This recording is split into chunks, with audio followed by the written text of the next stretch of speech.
Hello. I've been talking about today about different projects and groups and organizations I've visited, and one of the things that has been a thread through all the ones that are most effective and working so well is that they've developed over time out of a conversation with the community that they're serving.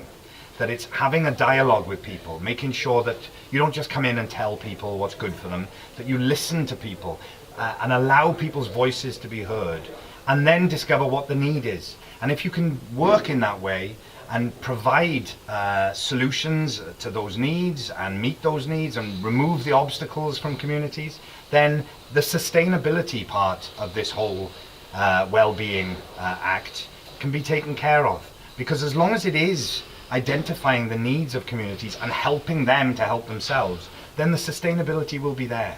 So we have to listen to people, allow people to feel like their voice matters and that they are being heard, and that they know the answers, they know what needs to happen in their communities. So people like myself have to do everything we can to support those communities in meeting those needs. So I wish everyone all the best with it, and I look forward to being a part of it if I possibly can.